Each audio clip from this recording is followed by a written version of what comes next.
Precisa já começar. É depois desse. Esse, depois.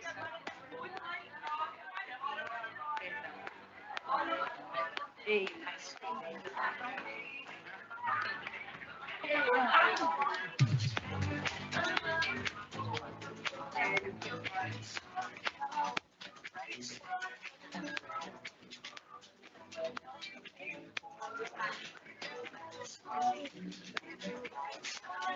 Alô? Agora foi. Pessoal, vamos voltando, que ainda tem muito conteúdo legal aí para a gente compartilhar. Pessoal que está online, estamos retornando.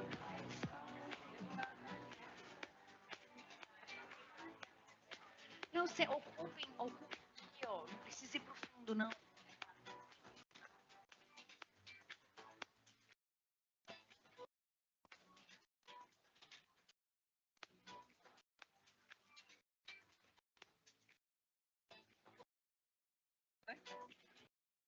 Vini, avisa quando abrir a câmera aí, que a gente já começa.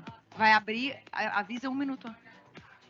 Vai fazer a contagem regressiva no online, né? Pra gente voltar, viu, Ana? Manhãs.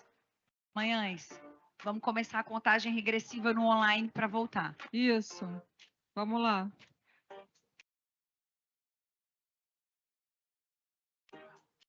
Oi?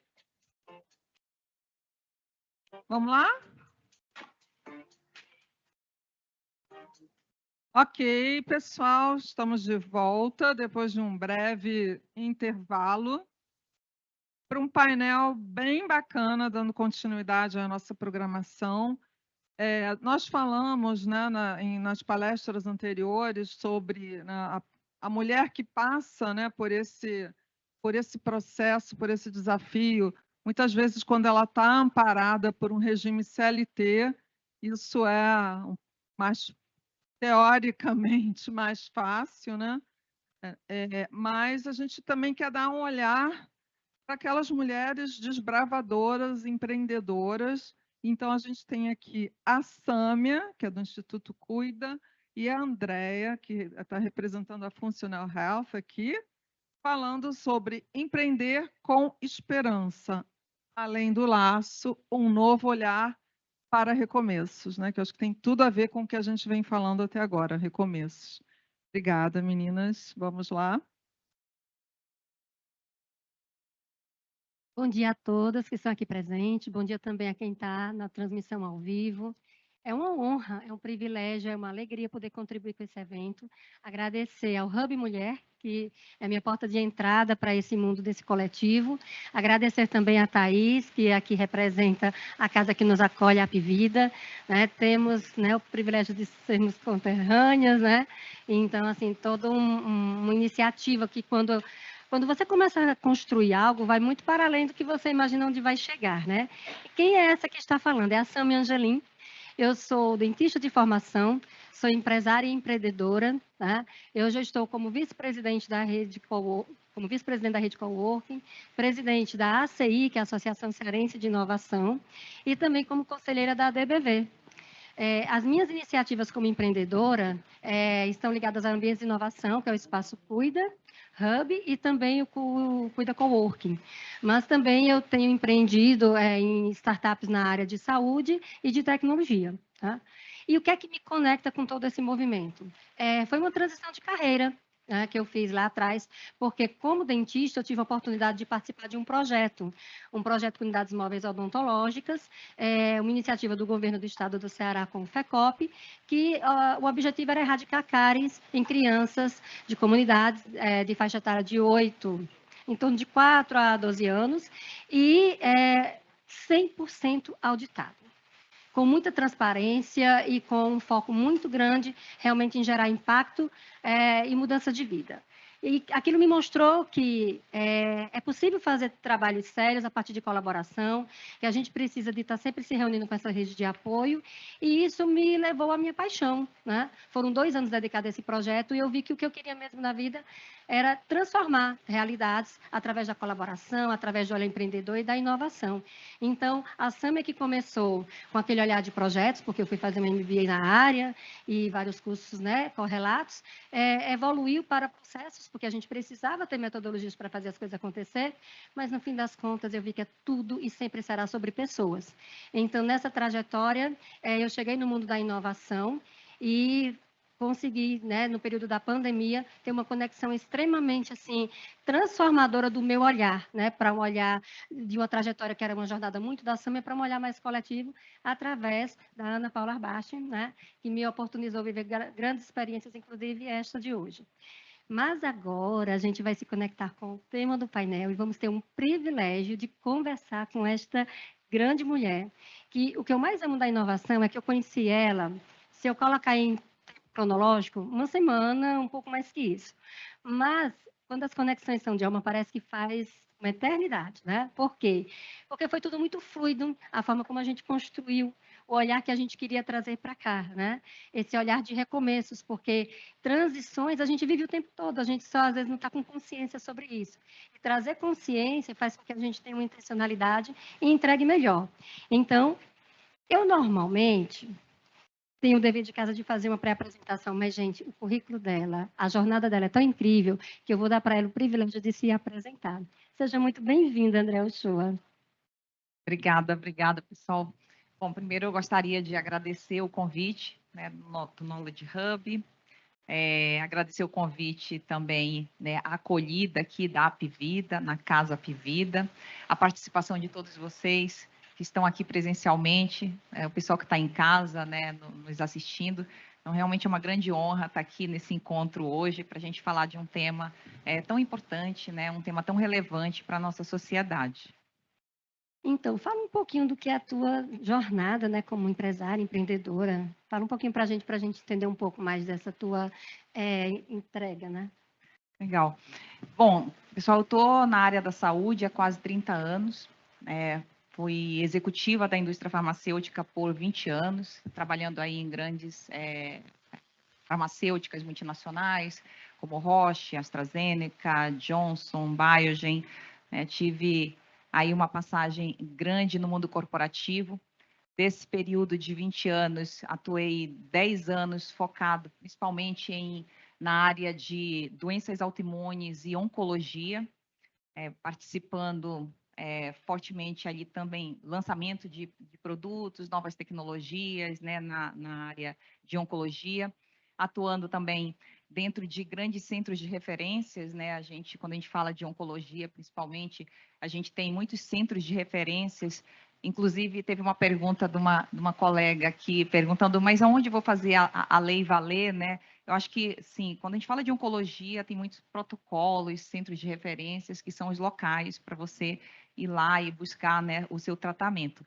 Então, minha passagem foi durante bastante tempo dentro desses centros de referências, né, ICESP, HC, AC Camargo, atuando diretamente com a comunidade médica científica, né, levando materiais, estudos clínicos, falando sobre novas incorporações de tecnologia, trabalhando também na área de mercado público e privado, operadoras de saúde, também com o SUS, Secretaria de Saúde, venda centralizada para o governo. Então, foi uma passagem bastante rica, né, como executiva, no mundo corporativo, olhando num viés de lançamento de medicamentos, num viés de como que isso se relaciona dentro do mercado da saúde, né, como é que é o acesso aos medicamentos para os pacientes. Também atuei bastante com associações de pacientes.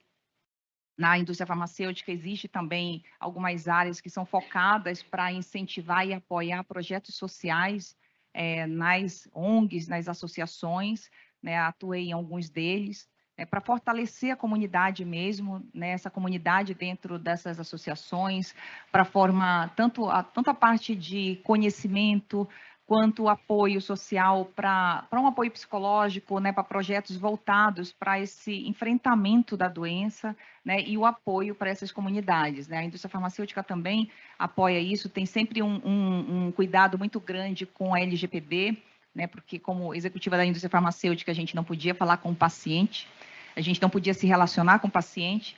Eu vivenciei situações de estar dentro, por exemplo, de um HC ou um AC Camargo, um local público, com aquela fila, né, de pacientes esperando ali numa fila para ser realmente para começar o seu tratamento. Vivenciei esse cenário, mas também atuei com o mercado público, onde de manhã eu ia numa escola paulista, no HC, à tarde eu ia no Einstein. Mundos completamente diferentes, né, e realmente bastante desafiadores. Depois dessa passagem da indústria farmacêutica, eu resolvi empreender em 2017. Né? Eu não me relacionava com pacientes, né? Me relacionava com hospitais, com médicos, profissionais da saúde, e tinha uma coisa que me puxava para essa proximidade com o paciente, essa coisa mais humana, porque a gente, como indústria farmacêutica, a gente não pode realmente falar com o paciente. Por diversas vezes, eu estive em corredor de centro de referência e eu ouvia pacientes precisando de algum tipo de ajuda, eu sabia como ajudar de alguma forma, seja um encaminhamento para uma associação, mas eu não podia fazer isso, porque a gente realmente tem né, a indústria farmacêutica leva muito a sério isso. Mas e aí isso ficava sempre me puxando, né? Poxa, eu queria falar com o paciente. E aí eu fundei uma empresa, uma startup voltada para suporte e apoio ao paciente, em 2017. Nessa empresa, a gente, né, tinha profissionais da saúde para apoiar o paciente, para dar todo um suporte para o início de tratamento, pacientes que entravam ali no tratamento com prescrição médica, obviamente, e entravam dentro dos programas de suporte a pacientes, e a minha empresa é uma empresa que, né, faz todo esse suporte e apoio para o paciente, seja em como utilizar o medicamento, armazenamento, apoio com encaminhamento também para profissionais. Tá? E aí, nessa passagem da empresa crescer, né, prosperar, a gente teve o interesse e o olhar de outras empresas. A Funcional Healthtech entrou como sócia investidora e acabou fazendo a aquisição da Bicare, que é a empresa da qual eu tinha fundado. E hoje estou hoje na cadeira de diretora de negócios farma na Funcional. A Funcional é uma empresa da área da saúde, também há 26 anos no mercado, né, atua conectando aí todo o ecossistema da saúde com benefícios, medicamentos para diversas empresas e programas de suporte a paciente também. Gente, escutando a fala da Andrea, a gente vê que é sobre a jornada, né? Quem nos transforma, quem nos habilita, quem nos coloca nos lugares, viver a jornada, né? É aceitar os desafios. E que à medida que o olhar vai mudando, a gente também vai desatando nós, fazendo laços, refazendo. E aí é esse o ponto que eu quero agora dar continuidade a esse nosso bate-papo. Por tudo que a gente conversou previamente, a gente falou assim, o que seria mais relevante, né? Então, nada mais relevante do que uma história real, algo vivenciado e algo com o qual a gente não só foi transformado, mas a gente transformou também. Por quê? Porque a rede de apoio vai fazendo a diferença. O que a gente vai aprendendo, a gente vai doando. Eu gosto muito de uma frase que é sobre crescer e contribuir. Então, fala um pouquinho do que vai nos conectar diretamente ao tema, de qual foi a tua experiência, né? De um lado mais pessoal. Pode ser? Claro, hoje ouvindo, né, várias de vocês aqui que trouxeram aí histórias emocionantes, né, e de superação também, muito de superação, de esperança. Eu tive várias passagens, né, olhando tanto para a experiência como profissional, né, executiva da indústria farmacêutica, depois empreendedora, né, com programas de suporte a pacientes mais próximo do paciente. Mas nada como você vivenciar algo mais próximo, né, familiar, né, alguém muito próximo. E eu tive algumas passagens dessa, né, obviamente também, assim como várias de vocês, com pessoas próximas, né, tia, irmã da minha mãe, irmã do meu pai. Mas eu tive uma passagem com a minha irmã que passou a vida inteira atuando, né, no mercado financeiro. E ela foi desligada, né, da empresa dela, como muita gente já passou por isso, né, depois de uma vida aí você sair do mundo corporativo. E assim, bem nesse momento que ela saiu, que ela estava no momento até assim mais frágil, ela teve uma suspeita de diagnóstico muito forte para câncer de mama. Isso mexeu muito com a família. Foi BIRADS 4, né? Eu ouvi pessoal falando aí de BIRADS 2 e até depois de uma descoberta, né, de câncer, ela teve BIRADS 4, passou por nós passamos por toda a jornada até você ter ali o desfecho do diagnóstico. Então, nessa jornada, foi uma jornada que, apesar da minha experiência como profissional, como empreendedora, foi bastante diferente essa experiência de vivenciar isso, de acompanhá-la, né, durante todo esse processo de buscar médicos especialistas. A gente não acredita numa suspeita dessa, aí vai buscar uma segunda opinião, aí faz os exames, passa por exames, busca centro de referência, faz diversos exames, e nessa jornada passa muita coisa na cabeça, passa muita coisa sobre você relembrar de coisas que você dava valor e que você talvez não precise mais dar valor, né? São muitos sentimentos misturados, assim, né, na família toda. E eu passei por isso com ela, né? A gente fez todo esse processo, fizemos ali a biópsia. Felizmente, o caso dela teve um desfecho que foi positivo no sentido de não ter sido, né, um câncer de mama, mas a jornada que a gente vivenciou, esse momento que a gente passou, ele fez assim, reflexões muito diferentes, sabe? De tudo que eu já tinha vivenciado acompanhando o paciente, porque quando é com você, com a sua família, realmente você, né, traz ali um sentimento muito diferente, né? Sai das estatísticas, né? Exatamente. Então, assim, foi um momento realmente de muita conexão também, né, familiar. Foi um momento da gente de perceber que a rede de apoio, de perceber que as pessoas que a gente tem próximo, né, da gente, é fundamental, né, de como você realmente busca isso, como você tem isso ali do seu lado, acho que faz toda uma diferença, sabe? Então, eu vivenciei isso, vivenciei também outros momentos ali, né, com desfechos que não foram tão positivos, mas eu quis trazer esse caso, porque foi um caso que eu acompanhei muito, estava muito perto dela, né, por todo esse momento. E assim, e tudo indicava, né, pelas ali a situação de que poderia ser algo realmente né, ali positivo, né, um câncer de mama. Né? Felizmente não foi, mas mudou bastante a nossa conexão, mudou bastante a nossa percepção, né, de muitas coisas. Eu acho bacana que você tenha trazido e escolhido isso por conta justamente que tem a ver com o esperançar. A gente precisa conjugar mais esse verbo diante de algumas situações, né? E de uma forma assim mais vamos dizer assim, objetiva para o pessoal entender o que foi transformado na perspectiva do empreender, na perspectiva do olhar, na perspectiva, né, do que a gente precisa não só passar por algo, porque assim, a paciente tem uma perspectiva, mas a família também tem outro. Então, assim, são sentimentos que se misturam ali. E aí você teve também um olhar, né, um olhar de família, um olhar de retorno. Enfim, fala um pouquinho para a gente sobre isso. Eu acho que, explorando um pouco mais assim, também o que aconteceu, isso que aconteceu foi bem no momento da pandemia. Então, assim, foi interessante. A minha família é de Belém, né, tá todo mundo lá, inclusive minha irmã. Ela veio para São Paulo para fazer os exames, porque a gente discutiu ali toda a situação, né, BIRADS 4, assim, vem para São Paulo, vamos olhar isso aqui de perto. E ela veio para São Paulo, a gente passou por esse processo. Antes de sair o diagnóstico, eu resolvi ir com ela para Belém, porque o diagnóstico ia sair numa segunda-feira. Eu falei assim, não, combinei com ela, falei, mana, eu vou te acompanhar, a gente vamos juntas, e eu vou receber esse diagnóstico junto contigo. A gente vai acompanhar isso e seja o que for, vamos enfrentar e vamos estar, né, tá todo mundo junto.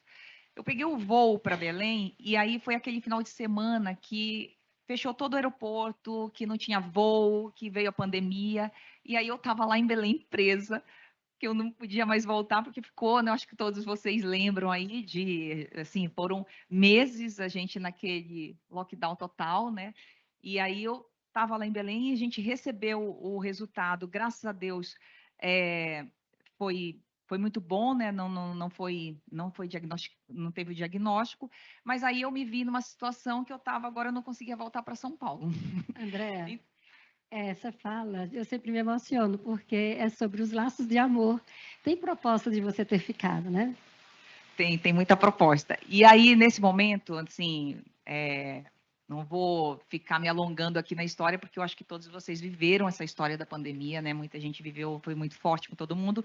E aí, assim, meus pais idosos, a gente tinha uma zona rural, né, que foi herança do meu avô, que a gente ia de vez em quando para lá, mas ninguém fazia nada com isso. A gente resolveu isolar meus pais nessa zona rural. Então, a gente foi todo mundo fugido lá para o sítio e ficar lá no sítio. Um resumo, assim, eu vivenciei momentos que eu não vivenciava há anos, que era morar com os meus pais depois da fase adulta, depois de ter vindo para São Paulo há quase 30 anos morando aqui, me vi morando com os meus pais de novo e com toda a família, a gente tomando café junto, almoçando juntos. Então, assim, foi um momento de conexão incrível. Acho que foi uma das melhores coisas que aconteceu na minha vida, assim, sabe? De tá tomando café, a vaquinha ali, o barulho, o passarinho reconectando com a natureza, e a gente começou a vivenciar isso, né? Ainda todo mundo com aquela coisa, o que vai acontecer, ninguém sabe o que ia acontecer, né? Com a situação toda, aquela coisa que todo mundo vivenciou, vai no supermercado, volta, lava a comida, lava tudo para poder comer, e você não entra em casa, passamos por tudo isso, e nesse momento a gente começou a pensar assim, o que estamos fazendo aqui nesse local. E foi um momento que a gente se reinventou e decidimos empreender, né? Plantando açaí, a minha irmã resolveu empreender e fazer algo diferente. Estão lá, né, produzindo, então é interessante, tudo isso que acontece na vida da gente nos traz essa reflexão, né, para um recomeço. É isso, recomeçar sobre acreditar, porque acreditar é incrível.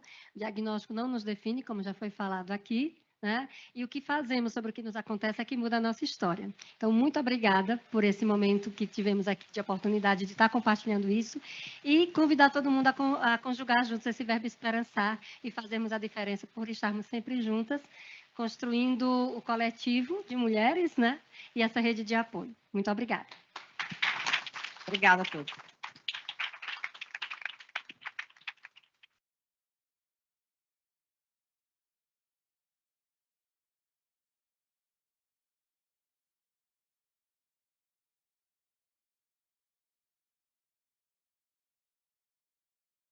Eu queria fazer uma pergunta para as duas, aproveitar a oportunidade que as duas estão aqui, representam o Norte e o Nordeste, estão trazendo as narrativas de fora para nós.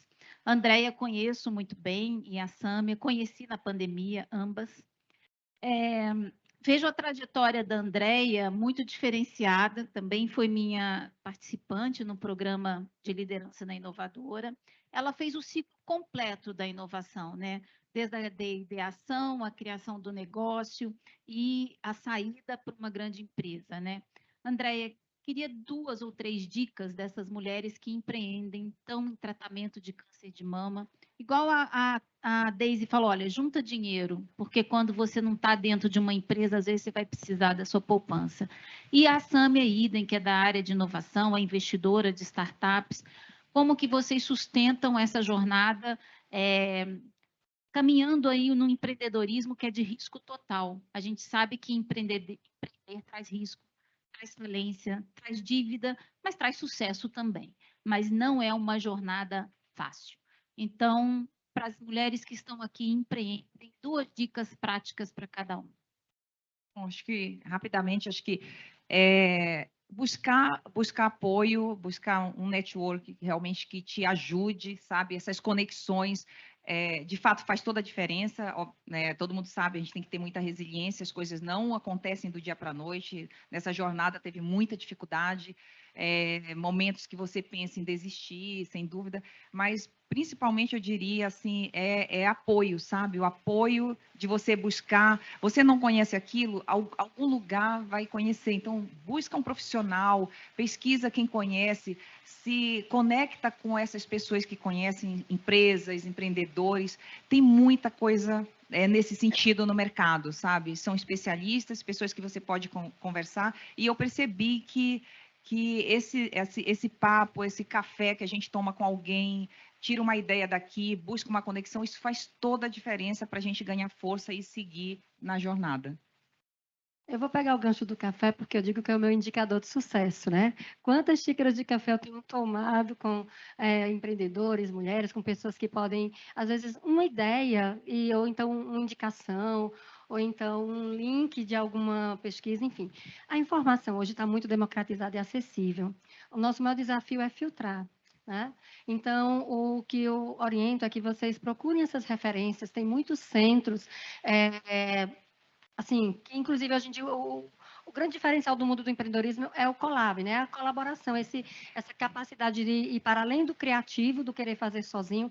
Empreender não é para ser solitário, né? Isso é uma coisa que já foi desmistificada. A gente só faz as coisas acontecer por realmente essa colaboração, esse acolhimento, esse olhar transformador. Porque uma realidade de querer empreender, de querer se desafiar, de repente, com tanto conhecimento, você inclusive se perceber com outras habilidades, como foi o meu caso. Né? Dentro do período do projeto e dentro do período da pandemia, foram 2 momentos críticos da minha carreira, mas que me fizeram dar um salto, porque eu percebi que eu poderia ir além e poderia assumir habilidades que eu não conhecia lá atrás, que era a capacidade, principalmente, de conexões estratégicas. Eu acho que o que eu faço de melhor hoje é fazer essas pontes, né? É aproximar pessoas que querem fazer algo juntos e aí não sabiam que podiam fazer isso, né? Tem uma última dica aqui, pegando o gancho do que você falou, que é o intraempreendedorismo. Perfeito. Porque mesmo quando eu estava no ambiente corporativo, eu sempre fui um pouco mais nessa intraempreendedorismo, é você tentar fazer diferente dentro da empresa que você está também, e você se destacar. Isso é super importante também. E aí, se você vai empreender, procura focar realmente naquilo, porque vocês vão encontrar N oportunidades, ainda mais quando você empreende. Nossa, mas estou pensando numa outra ideia, aí você conversa com alguém que quer uma outra coisa. Então, assim, não percam o foco, né, nessa trajetória, porque isso faz toda a diferença, tem muita gente que dispersa. Acho que seria isso. E fechando, autoconhecimento, gente. Sem olhar para dentro, a gente fica com o olhar turvado ao olhar para fora.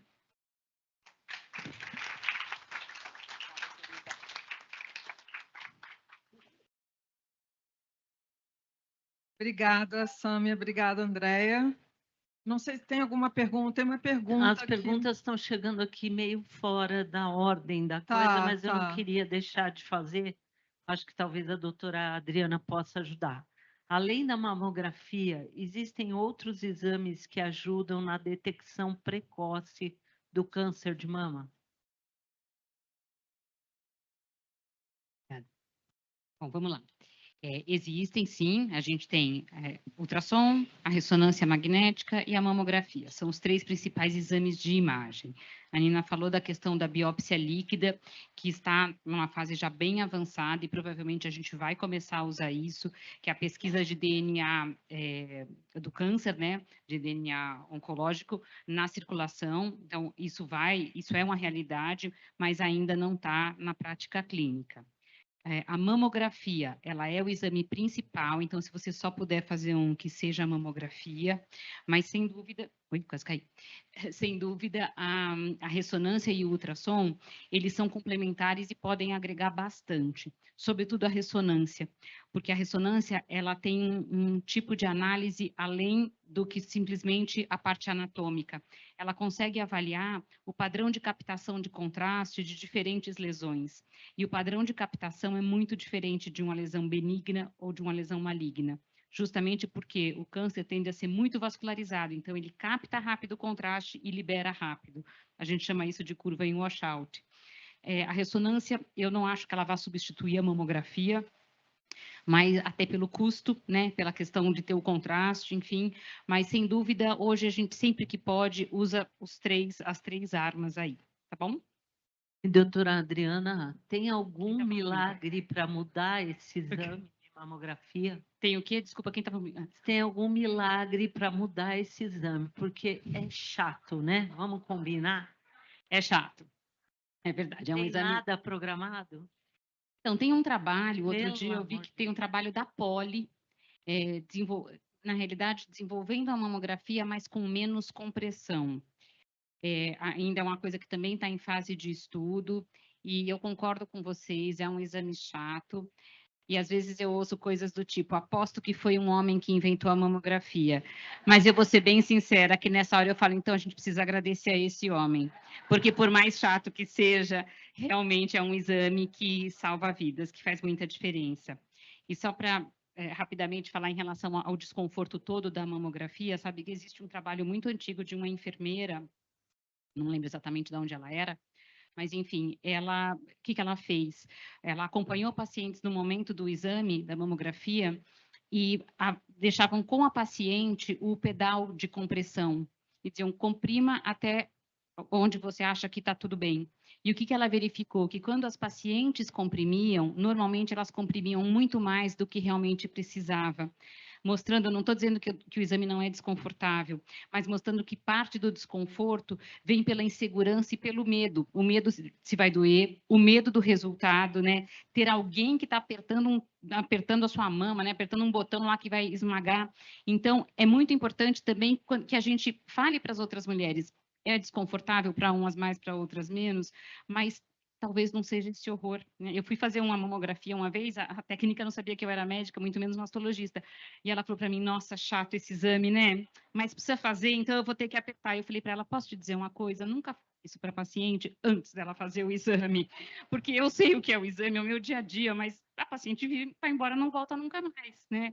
E por outro lado, tem uma outra técnica, um laboratório, que ela é muito delicada. E eu tenho duas pacientes, uma delas falou, eu não faço mamografia, eu tenho pavor, não vou, paciente jovem. Falei, vai, nessa unidade, procura essa pessoa. E foi tão legal que essa minha paciente me deu um feedback, dizendo assim, olha, agradeça a técnica, eu nunca mais vou deixar de fazer esse exame. Então, eu levei isso para lá, o laboratório era o Fleury, é o Fleury. Eu levei, inclusive, para a coordenação, porque é muito importante. Olha a diferença que essa técnica fez na vida dessa mulher, né? Ela poderia um dia ter um câncer e não detectar porque ela tinha medo, né? Então, é isso. Bom, quanta coisa boa está surgindo, né? Quanto aprendizado. E agora, dando continuidade, eu queria chamar aqui a Ana Paula Arbaz, que vai mediar uma conversa bem bacana com o Guilherme Catarino, que ele é presidente da Vela no Brasil. E o tema da palestra é a importância da autoestima nesses momentos que a mulher passa, né? Que são momentos que a autoestima é muito abalada, né? Principalmente quando a doença se torna visível, né, aos olhos. Então, obrigada pela presença de vocês e vamos começar então. Vamos lá então. Fique à vontade, Guilherme. O Guilherme é o único bendito é o fruto aqui dos nossos palestrantes, viu, gente? É um orgulho muito grande estar aqui. Cadê o Alexandre? Ele foi escolhido para estar no palco hoje, porque ele assume um papel bem interessante na nossa discussão, que é justamente da beleza que abraça, né? Para a gente entender o tema na sua integralidade e, sob a perspectiva do negócio, do mercado, do segmento, entender de uma pessoa que tem essa propriedade, que está mais de 20 anos no mercado, atua na América Central, aqui na América do Sul, lidera uma empresa que é líder desse ambiente de beleza aqui no Brasil, traciona esse movimento, empregabilidade na área, com educação dos profissionais de saúde. Então, ele tem essa propriedade de ver o outro lado, né, Guilherme? Então, muito obrigada por você estar aqui. O vínculo que eu tenho com o Guilherme, ele também veio da sala de aula, gente. Isso é coisa de professora, né? Mas até a Cris, que está comigo desde 2007, e eu sou dessas professoras que eu gosto de estar perto. Então, eu puxo todo mundo para estar perto de mim. E eu acho que, como a Sâmia falou, a gente só cresce junto em collab. Não por acaso o Hub Mulher e o Knowledge Hub estão juntos. Então, quando ele trouxe, ele estava assumindo como CEO da Vela aqui no Brasil, substituindo uma CEO que foi para fora, né, que era mulher. E logo depois ele me chamou para um dos grandes eventos da Vela, que traz muito essa conversa com a diversidade, com a preparação do ser humano no mercado de trabalho, preparação das cabeleireiras para o empreendedorismo. E ele tem esse diálogo genuíno com o feminino, né? Então, muito obrigado, é um prazer você estar aqui conosco. Agradeço a sua equipe, a Gia, a Lorena, que deram todo o suporte para trazê-lo aqui.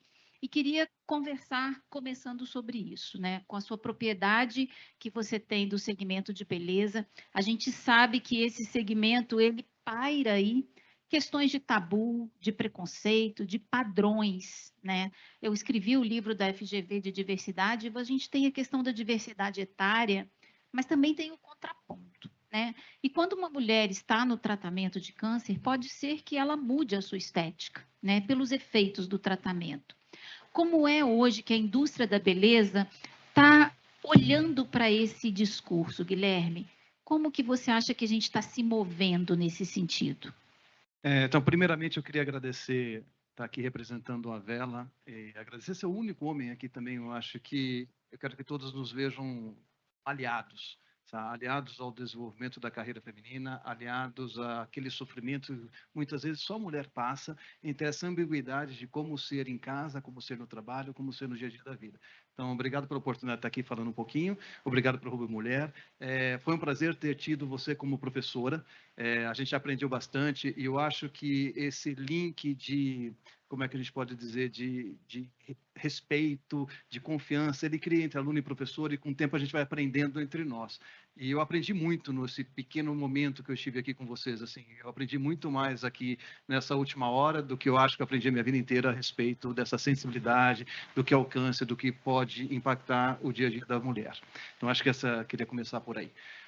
O segundo, quando a gente fala de padrão de beleza e de como a indústria pode trabalhar nisso, eu acho que é importante entender o que é essa indústria, né? A indústria de saúde e beleza, de beleza e higiene, para ser mais direcionado. Quando a gente olha dados, a ABPEC em 2013, a ABPEC diz que em 2023 nós faturamos aqui no Brasil aproximadamente 150 bilhões de reais. É muito dinheiro. É muito dinheiro e é em uma escala que faz com que nós, como indústria, tenhamos a capacidade de aportar e de tentar mudar um pouco a percepção do que é uma beleza, mudar um pouco essa tendência e essa cobrança da sociedade do que significa ser belo. E eu acho que grande parte do que a Vela trabalha, ela começa lá na nossa visão, né? Então, quando eu vejo assim, olha, qual que é a visão que a Vela tem? Eu acho que eu resumiria ela sendo como que eu capacito, como eu mostro que as pessoas podem ser o que elas querem ser, individualmente, a beleza que elas acreditam que elas devam ter. E isso aí a gente traz um pouquinho de como a gente contribui para essa visão dentro da nossa missão, e volta pelo que comentaste em relação ao evento do Nordeste, como eu capacito as pessoas, através dos produtos ou dos serviços, a realmente pegar aquela consumidora que, falando, por exemplo, que está numa cadeira de cabeleireiro, como que eu mostro, como a gente mostra para aquela consumidora qual é a beleza dela. Porque o que é belo para mim pode não ser o que é belo para você. E eu acho que nós, como representantes dessa indústria, tem que garantir que a gente dê ferramentas para que a consumidora e o profissional trabalhem no que é belo para ele. E quando a gente sabe o que é belo para nós, a gente tira um pouco dos paradigmas do que é beleza. E cada vez que a gente trabalha com a beleza individual do que a gente sente, a gente gera o quê? Orgulho, felicidade, a gente sorri. Dependendo da situação que a gente tem, o momento que a gente está, quando a gente se olha no espelho e fala, fiquei bem, você sorri. O que aquele sorriso é? É empoderamento. E esse empoderamento, ele move montanhas. Então, assim, eu acho que a indústria tem muito para entregar ainda nessa desmistificação do que é beleza, democratizar a beleza, democratizar o estereotipo, colocar pessoas de várias cores, de vários tipos de cabelo e em várias fases da vida, mostrando que, sim, você é bela. De que jeito? Do seu jeito. E aí você sorrise e aí você segue. Eu acho que esse é um discurso muito importante hoje em dia. Por sermos seres naturalmente diferentes, né, e ter a fase de vida que a gente passa, né? A beleza, ela muitas vezes no contexto da doença, ela se ressignifica e surge ali como uma força de resistência. E trazer isso à tona, e nós tivemos um painel aqui com 4 mulheres que passaram por essa situação. A doutora Nina falou de quando você perde o cabelo, você materializa a doença. E o autocuidado, o se olhar, a autoimagem, vira essa força de resistência, né, Guilherme? Como que você acha que a indústria da beleza, o papel de vocês, líderes, podem ajudar nesse movimento de contraponto, ou melhor, nem de contraponto, dessa nova identidade possível? Olha, eu acho que, bom, primeiro, obviamente, quando se perde o cabelo, muitas pessoas perdem a autoestima. É um momento muito difícil quando você vê aquilo acontecendo.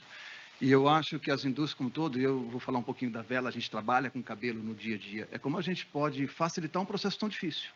E isso pode começar até antes do diagnóstico, quando você já gerou essa autoestima nas pessoas, de acordo com a confiança que ela tem com o cabeleireiro dela, de acordo com a confiança que ela gera quando ela olha no espelho, até durante o diagnóstico, o que vem depois, com quem ela tem a confiança. Eu volto um pouquinho para trás.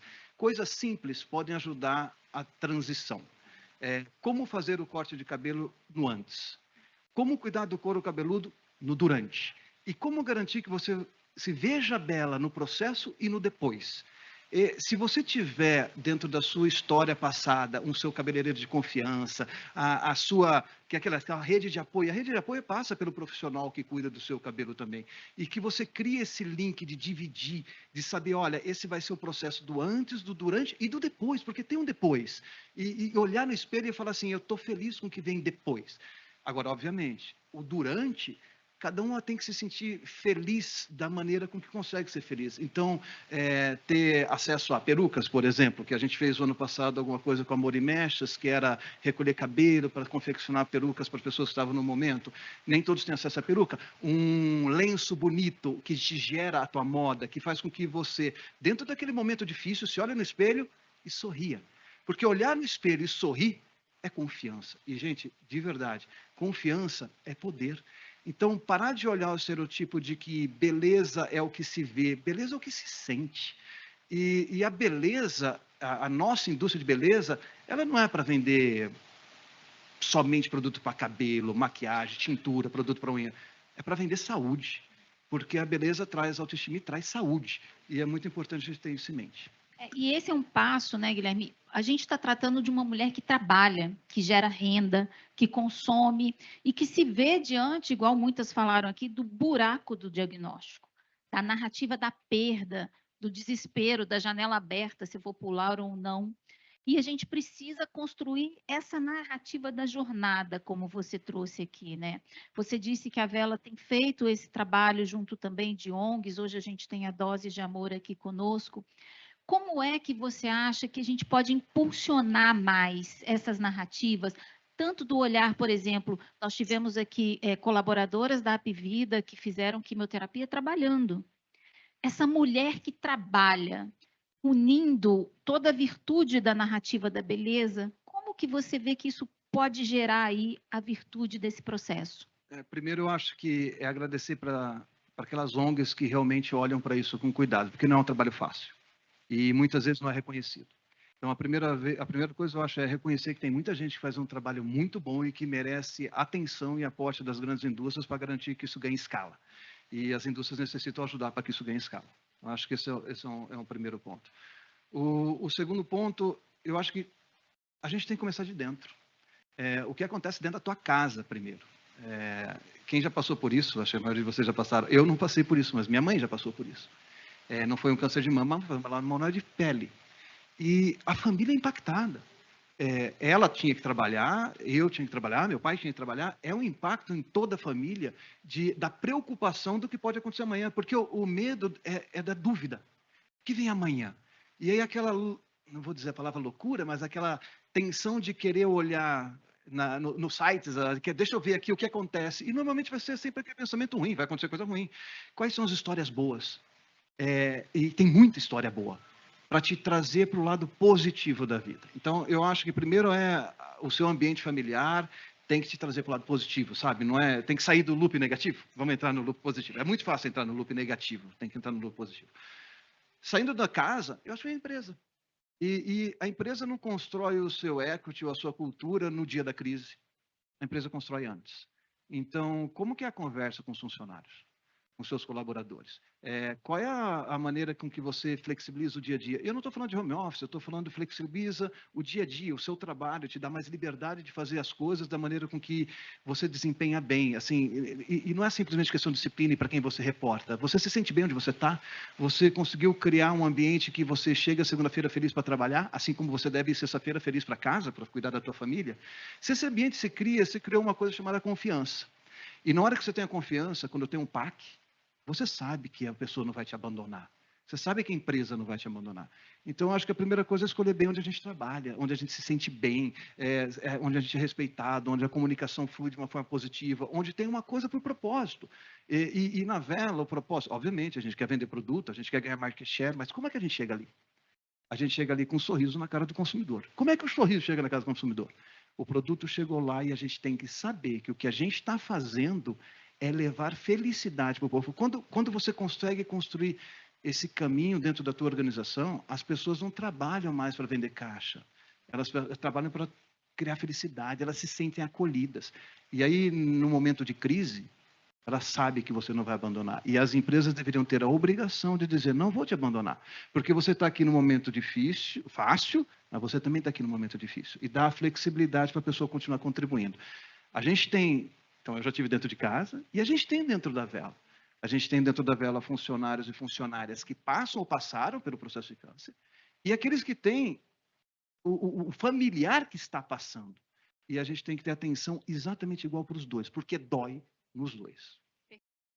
É muito interessante, porque olhando do ponto de vista das consumidoras, a gente tem o pós. A coisa vai acontecer, seu cabelo vai voltar, e você vai voltar a ter aquele seu ritual de beleza que você tinha antes, né? A Daisy está aqui quando a gente fez a entrevista com a Gia, ela falou assim, eu sou uma garota da Vela, então eu fiz os tratamentos, voltei meu cabelo e voltei o ritual da beleza, né?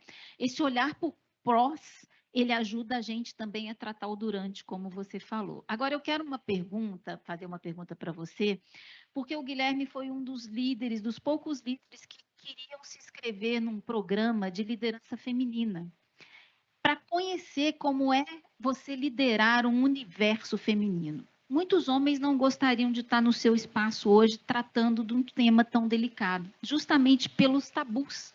Coisa de homem, coisa de mulher, liderança para homem, liderança para mulher. Como você vê hoje o seu papel, não só dentro dessa empresa que tem o foco no público masculino, mas como modelo de liderança mesmo, Guilherme? Como isso impacta no seu fazer como líder? Eu acho que o maior desafio quando eu assumi a posição de presidente da Vela no Brasil foi substituir uma mulher que era uma líder muito forte. E eu sempre me considerei um aliado. Mas quando você olha uma organização que é majoritariamente feminina e que o seu público-alvo é majoritariamente feminino, você tem que entender que você tem limitações. E como é que você aprende as limitações? Mesmo que você tenha toda a boa intenção do mundo, você tem um paradigma, você tem uma história por detrás, você de vez em quando escapa. Como é que você não pode escapar? Primeiro, saber que você não pode escapar e vai aprender. Então, o curso... o curso que você está falando, e é até interessante, porque não foi um curso subsidiado pela companhia, foi um curso no qual eu paguei, e eu pude escolher as disciplinas que eu tinha que fazer. E quando eu escolhi essa disciplina, se não me falha a memória, era liderança, mulheres na liderança, seja um agente de transformação. Quando eu escolhi isso, eu falei assim, eu tenho que ser um agente de transformação, eu tenho que entender como o outro lado pensa, eu tenho que entender como o outro lado recebe a informação do jeito que eu estou passando, porque não é só a intenção, é como ela é percebida. Então, assim, eu me considero um aliado, eu sou cercado por lideranças femininas dentro da Vela. Meu time de liderança de 9 pessoas, eu tenho 2 homens e todos os demais são mulheres, extremamente competentes, não foram escolhidas pelo gênero, foram escolhidas pela competência, pela maneira com que trabalham. Eu me orgulho muito do time criado e elas me puxam todo dia para acelerar a carreira feminina no intuito de tirar a desigualdade que já existe por detrás. Vamos trabalhar num ambiente mais equalitário. Ambiente mais equalitário traz diversidade de ideias e diversidade de ideias traz resultado. E no final, quando a companhia busca um resultado, está lá chegando. E ele chega por quê? Porque você tem a diversidade de ideias. Então, eu acho que todo líder, não importa o nível da organização que ele está, porque você pode ser líder sem ter subordinado. Todo líder, homem ou mulher, ele tem que pensar como eu apoio. E ele tem que ser um agente de transformação, porque tem muito bias que as pessoas sequer sabem que tem, mas está por trás da cultura que foi criada. E o reconhecer isso de ambos os lados, para não gerar barreiras, é extremamente importante. Não por acaso você está aqui, né? A gente, quando tem esse programa, tem lá o painel de muitos eventos que você tem majoritariamente masculino e quase nada feminino. Quando a gente estava montando o line-up desse evento, eu falei, a gente vai achar uma pessoa certa para estar conosco, que tem, além do repertório, uma informação e um legado qualificado, porque isso faz a diferença. Quando você tem pessoas técnicas, quando as doutoras estão aqui, quando você tem o lugar de fala de quem passa, de quem tem o olhar do mercado, isso você triangula a informação e traz informação legítima. E o Guilherme está aqui hoje para trazer esse olhar do mercado. Eu vou abrir para perguntas, porque o nosso tempo já acabou, e a Silvia está lá atrás de mãozinha levantada. Guilherme, parabéns. A gente está aqui bebendo dessas suas palavras. Parabéns, porque não é fácil uma liderança, né, no meio das pessoas. Posso completar? Parabéns para vocês, porque a minha função é muito fácil, porque eu não passei pelo que algumas de vocês passaram. É muito fácil falar a teoria, eu estou aprendendo muito mais do que ensinando aqui. Obrigada. Pena que não é todo mundo que pensa assim, tá? Aqui tem uma pergunta. Que mensagem de beleza e força você gostaria que uma mulher em tratamento ou recuperação ouvisse hoje? Você é bela. A situação física do que está passando, tem um gerúndio, está passando, está andando, está caminhando. Eu acho que a mensagem que tem que ficar é: bloqueia o pensamento negativo, você é bela, você é vitoriosa, você está criando casca, você está passando por um problema difícil que vai passar, você é forte. Eu não focaria na perca do cabelo, eu focaria na construção da mensagem. Eu vou passar por isso, eu vou ganhar isso, eu vou mostrar para quem está do meu lado que eu sou uma pessoa forte, que os desafios são pequenos versus o que pode acontecer dentro da gente. Eu acho que o líder, e a gente é líder de nós mesmos, sabe? Como que... E é duro, hein? Não estou falando que é fácil. Mas como que eu respiro e falo assim, eu vou mostrar para meus filhos, para o meu marido, para minha mulher, para a comunidade que está em torno de mim, que eu sou vitorioso. E o cabelo não é meu problema. Meu problema é sorrir e falar, eu posso fazer, eu vou fazer, e eu vou carregar pessoas para fazer coisas junto comigo. Coisas boas, coisas com poder, com vontade. É isso que eu pensaria, é isso que eu daria como dica. Obrigada.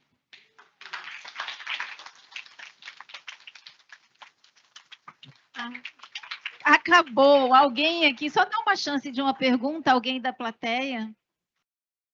Uma chancinha, uma chancinha. Quem mais? Alguém?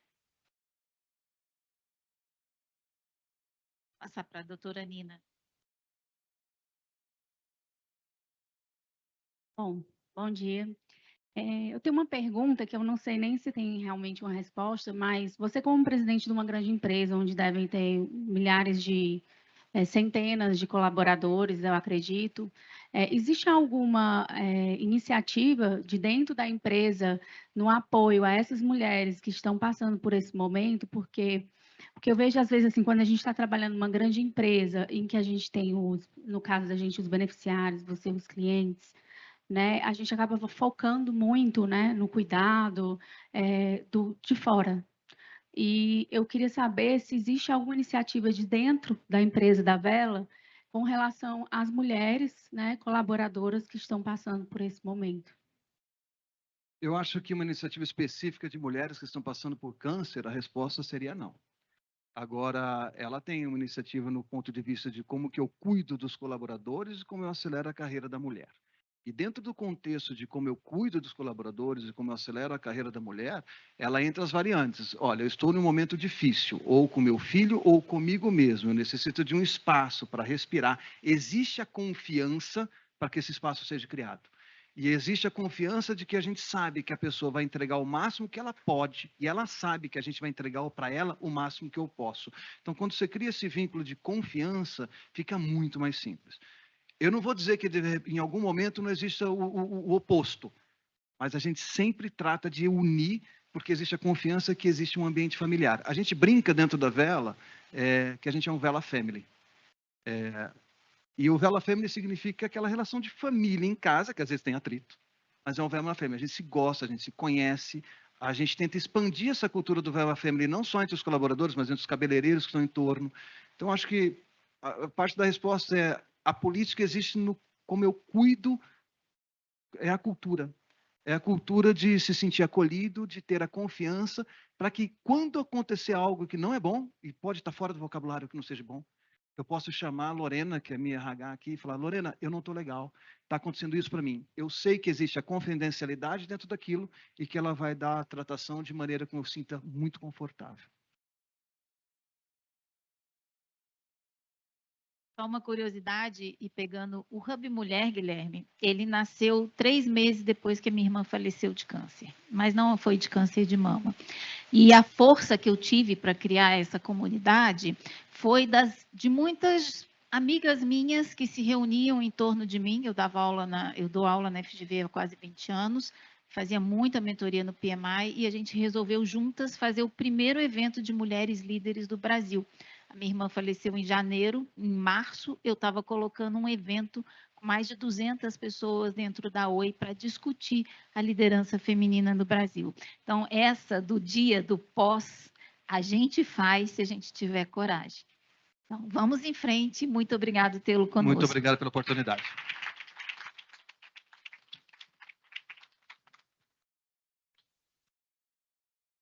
Fazer uma foto.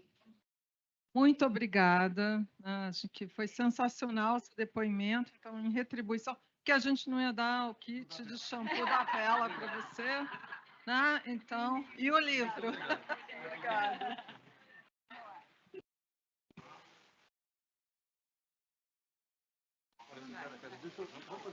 Vamos lá.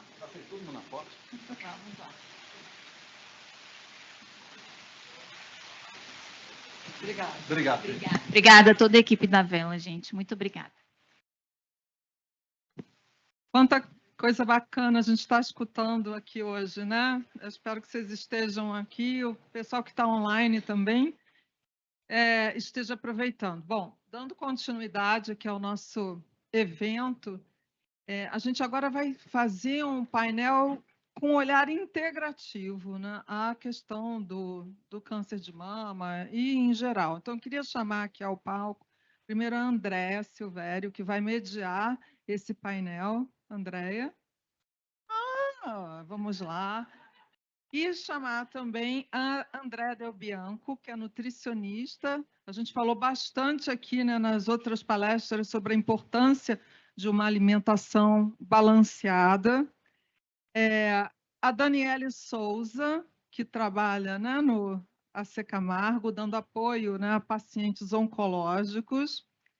E a Leila, que é da Apivida, a coordenadora, né, do programa, e que a doutora Nina comentou. Ou seja, a gente quer aproveitar esse momento para dar o lugar de fala a elas e também para vocês perguntarem, né, e tirarem suas dúvidas. Obrigada, gente.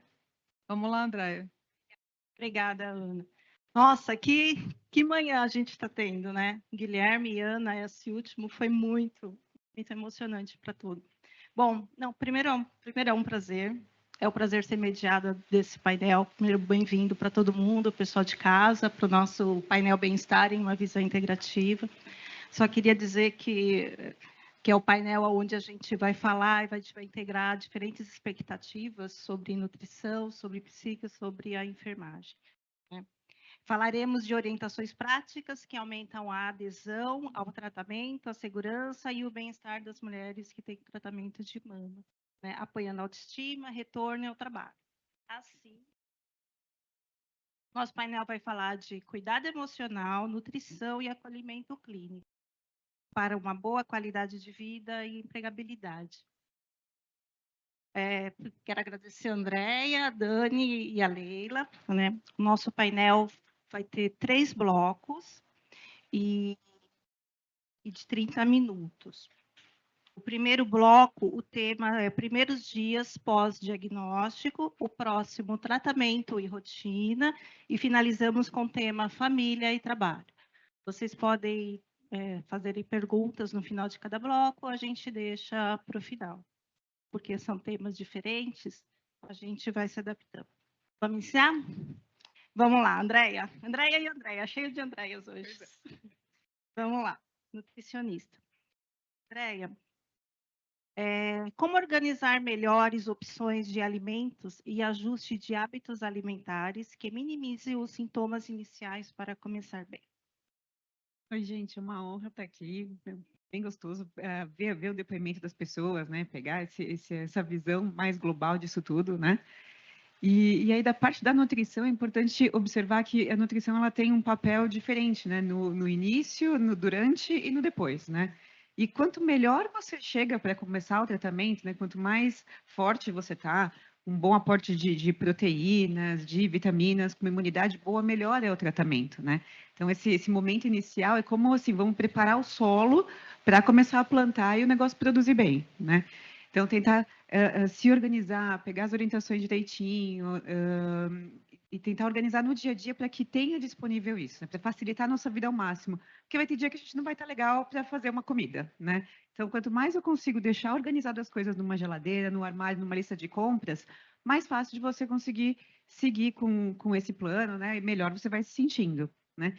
Um ponto importante é a hidratação. Às vezes a gente não tem muita sede, não dá vontade de tomar água, né? Então, uma coisa que ajuda bastante é aqueles copos com canudinho que você vai tomando de pouquinho em pouquinho. Deixar uma água flavorizada, deixar uma água de coco, que vai ajudar bastante, né? Mas a gente pensar que o nosso corpo é composto por grande parte de água, né? Então, a hidratação é um ponto muito importante, né? Caprichar na proteína ao longo do dia, seja proteína animal quanto proteína vegetal, né? Os ovos, pequenas porções ao longo do dia, né? Respeitando o apetite, lembrando que o apetite tem a questão emocional também, né? Que a Dani vai falar depois, mas a gente fica mais ansiosa, às vezes fica mais nervosa, não dá vontade de comer, deixar coisas gostosas também é importante, né? Então aí contem sempre com a nutricionista para ajudar nesses pontos. Obrigada, Andréia. Daniele, a psicóloga. Quais duas emoções mais comuns no início e uma técnica de 2 minutos para estabilizar? Bom, primeiro, muito obrigada pela a honra de estar aqui participando com vocês, né, enriquecendo tanto a partir das experiências, das partilhas. E realmente é um desafio pensar sobre isso. A doutora Adriana já trazia tão bem, né, quais são as emoções, os sentimentos que invadem nesse primeiro momento: tristeza, negação, raiva, culpa. Mas é uma experiência muito pessoal. Mesmo assim, a literatura vai nos destacar dois sentimentos que prevalecem nesse momento, que é o medo e a ansiedade. Diria até que em dois momentos, né? Numa primeira parte, pensando quando vem o diagnóstico e também diante do tratamento, muito medo e muita ansiedade em se reconhecer nesse lugar e entender o que pode acontecer, se vai ter acesso aos serviços de saúde, como que vai se reorganizar a família, como que vai dar conta dos gastos, quais serão os efeitos colaterais. E esse medo e essa ansiedade podem ressurgir depois de todo o tratamento, de como vai ser a minha reinserção, como vai ser essa retomada. Mas destacando o medo e a ansiedade, acho que nós já fomos ouvindo até essas respostas aqui, né? Algo muito importante é pensar em informação, ter acesso a informações através de fontes confiáveis, aliviam a ansiedade, vão aí desconstruindo alguns medos, que a gente passa a aprender, a compreender com maior clareza. A formação de laços, a Sâmia trazia, né, sobre o índice ali do café, essas relações, esses encontros, e justamente na formação desses laços, trocando experiências com outras pessoas, esses sentimentos também podem ir dando uma amenizada. Não basta só a informação técnica e teórica. Quando eu vou me reconhecendo na experiência do outro, isso também pode aliviar essas sensações. Mas pensando em ansiedade, acho que não dá para a gente negar que podem acontecer também momentos de crise e de ansiedade, onde a gente sente aquele taquicardia, sudorese, a boca seca. E para isso a gente já tem aí uma técnica que é muito conhecida, mas eu não sei se de fato a gente coloca em prática, que é o cuidado com uma respiração consciente. Acho que todos já ouvimos, sabemos da importância disso, não só nos momentos de crise, de ansiedade, mas tentar trazer isso para a rotina, e que é algo que realmente traz essa sensação de alívio. A gente coloca esse pulmão aí para funcionar, ajuda na oxigenação, até a percepção, o raciocínio são impactados, Então, nos momentos de crise, essa é uma técnica que a gente pode fazer em poucos minutos e que ajuda. A informação e a formação podem vir acompanhadas também ao gesto de ir anotando tudo isso. De repente, tem um bloquinho onde a gente vai registrando esses sentimentos.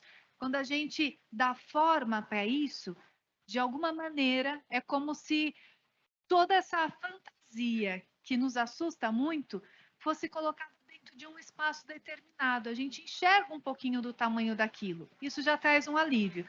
E a respiração, aquele movimento que a gente já sabe, né? Tentar se posicionar bem, puxar o ar pelas narinas, segurar um pouquinho, soltar pela boca, isso lá pela barriga. Segura um pouco. Solta. Só mais uma vez, juntos. Respirando juntos. Segura.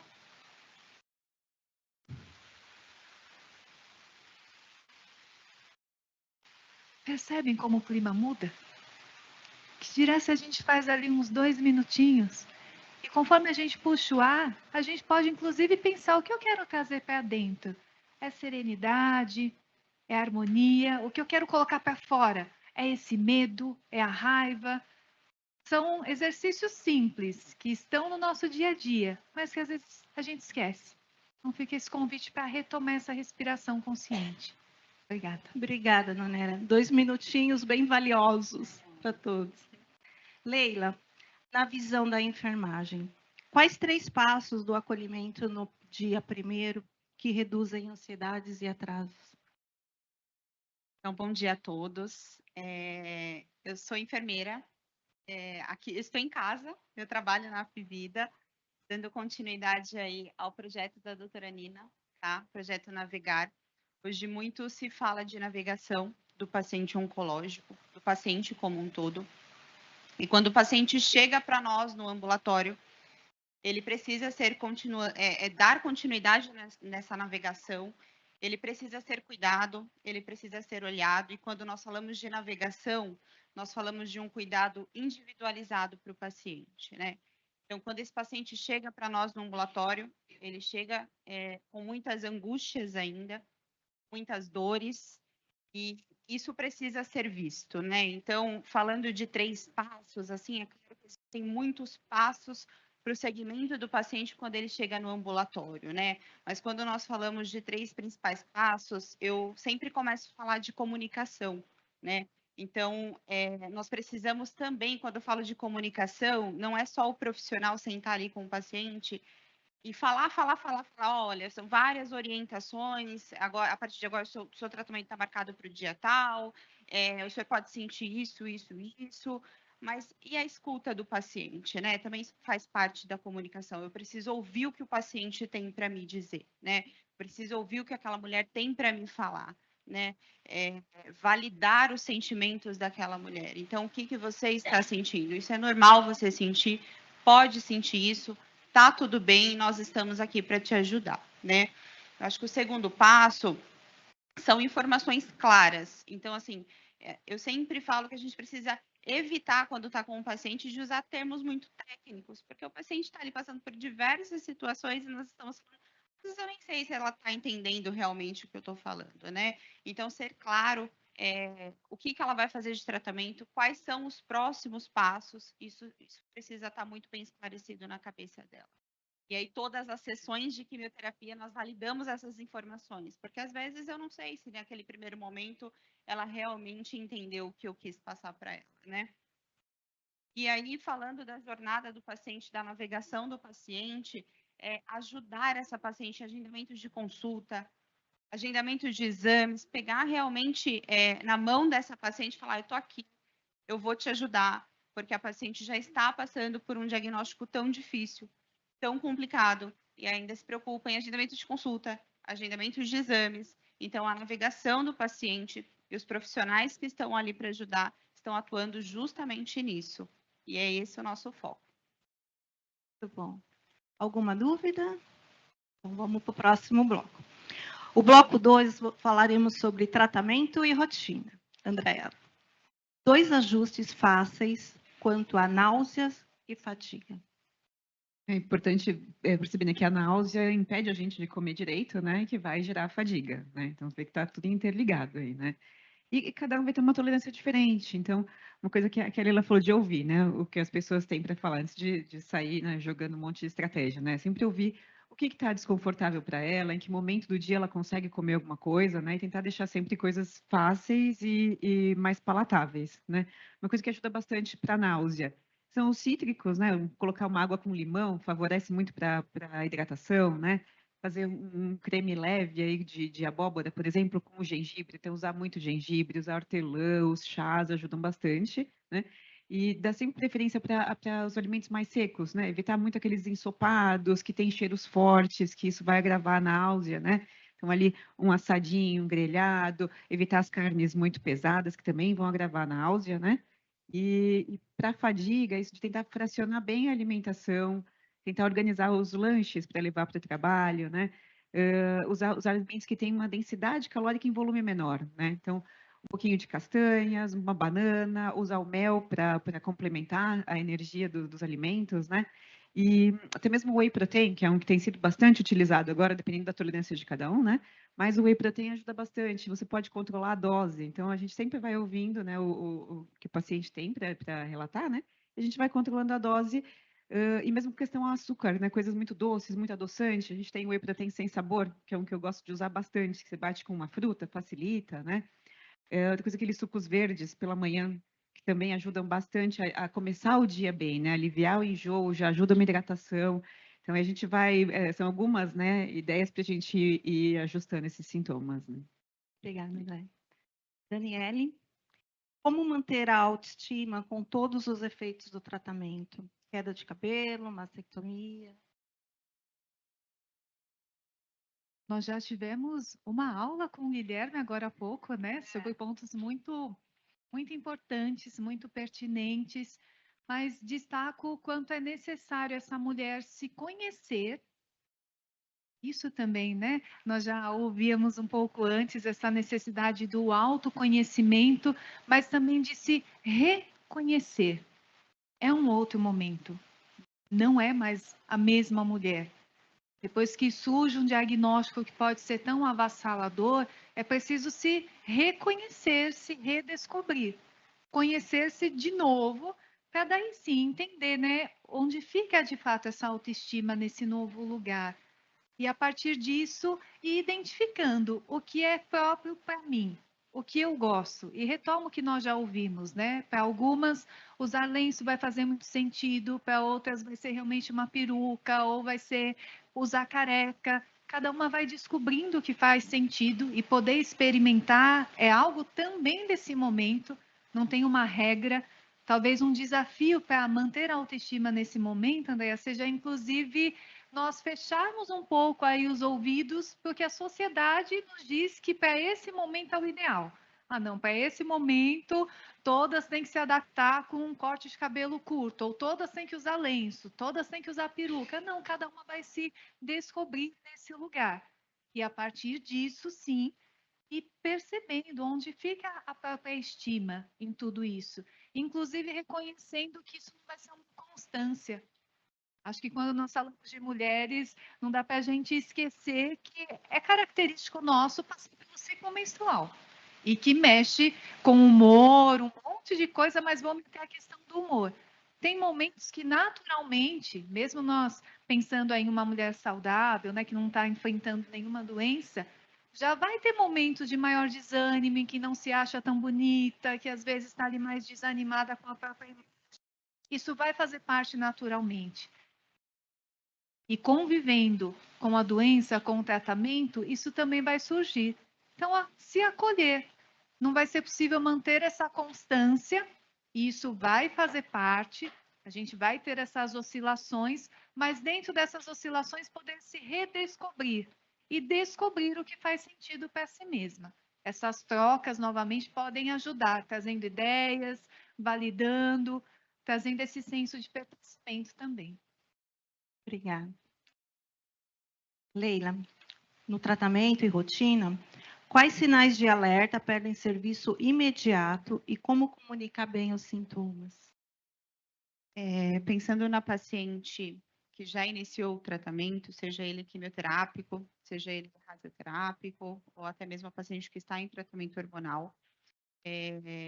Falando um pouquinho de quimioterapia, nós sempre orientamos o paciente, a navegação faz parte desse cuidado do paciente que iniciou a quimioterapia, fazendo o monitoramento telefônico ali dessa paciente após um período pós-quimioterapia, analisando os sinais e sintomas, todas as toxicidades que essa paciente pode apresentar, individualizado com relação a cada protocolo, então cada protocolo tem um sinal e sintoma diferente, então essa paciente ela precisa ser bem esclarecida com relação a isso. Existem alguns sinais de alerta, como febre, como sangramento, falando de radioterapia, radiodermite, então a pele pode dar alguns sinais, essa paciente precisa estar atenta aos sinais. E aí eu volto ainda ali na navegação dessa paciente, o quanto é importante que o profissional deixe claro para essa paciente que ela precisa sinalizar e como ela deve sinalizar, né? Então, falar quanto tempo que durou, quando começou, como que ela sentiu. Então, a paciente precisa estar esclarecida com relação a isso, para que ela possa levar os sinais e sintomas ao profissional de saúde e o atendimento seja o mais rápido possível, tá? Bom, próximo bloco falaremos sobre família e trabalho. Tem uma pergunta. Oi, Silvia. Eu queria saber um pouquinho, está falando de autoestima, eu queria saber um pouquinho delas, onde que entra a questão da sexualidade, que é um dos temas que eu tenho ouvido muito falar, né? Como é que é? É a mesma história do cabelo, né? Eu perco a libido, tem uma diminuição aí da libido, tem uma série de coisas. Eu queria ver como é que isso impacta na autoestima também das pacientes. Bom, é um tema que realmente está muito presente, né? E que, na prática, acho que acaba sendo esquecido por ser ainda um tema tabu, né? Em tantas áreas, pela dificuldade de muitos profissionais abordarem um assunto também. Né? Vejo, escuto, melhor dizendo, muitas pacientes trazerem dessa dificuldade de conversar com os próprios médicos de referência sobre o que estão sentindo, né? O que gostariam de melhorar. Então, é sim um tema muito presente que, olhando aqui pelo lado profissional, vejo a necessidade de que cada uma de nós possa abordar, né? Perguntar diretamente. Às vezes pode sim ser meio constrangedor, meio difícil trazer esse assunto à tona, mas faz parte da pessoa como um todo. Né? A parte subjetiva é a parte física, os sintomas e a sexualidade também está muito presente. Nesse momento é afetada pelos sintomas, né? Os efeitos colaterais, mas eu vejo a necessidade de nós. Algumas pacientes têm essa iniciativa, né, de trazer, de perguntar mais diretamente, mas diria que talvez para nós fique esse desafio maior, de também abordarmos nos nossos atendimentos e criar esse espaço para que seja conversado de uma forma respeitosa e livre, pensando em estratégias. Né? A gente tem fisioterapia pélvica, a gente tem vários acompanhamentos aí também medicamentosos, uma abordagem psicológica que pode se voltar mais para esse tema. E a gente vai entender onde é possível trabalhar isso, se realmente investigarmos com a paciente o quanto para ela, nesse momento, é um assunto pertinente. Obrigada, dona. Bom, trabalho. Vamos falar de trabalho. Andréa, energia para trabalhar. Quais dicas para ter energia e vencer o cansaço? Acho que começa por ter uma boa noite de sono, né? A hidratação vai atuar bastante, ter uma boa noite de sono, então procurar fazer uma refeição leve à noite, né? Fazer um tratamento de energia, da higienização do sono mesmo, né? E organizar um bom café da manhã para começar bem o dia, né? Às vezes a gente fala, não estou com fome de manhã, não vou comer, deixa para comer só na hora do almoço, né? Isso vai reduzindo sua energia ao longo do dia. Então, vou procurar alimentos que têm uma tolerância melhor, né? Um iogurte com frutas para já começar bem o dia, organizar lanches práticos para levar, lembrar de me hidratar ao longo do dia. Aí as bebidas com concentração maior de frutose, uma água de coco, né? Um suco vão ajudar bastante também. Lembrar de levar as castanhas, que tem um papel importante aí também do zinco, do magnésio, né? Então, tentar organizar esses lanches, mas começar pelo sono e pela hidratação. Não adianta a gente caprichar bem na alimentação e o restante não tá ok. Muito bem. E mesmo a atividade física, né? Que também vai ajudar bastante, dar uma energia maior, a questão da fadiga, né? Então, começa com as caminhadas, como o pessoal já comentou, né? Fazer um exercício que goste.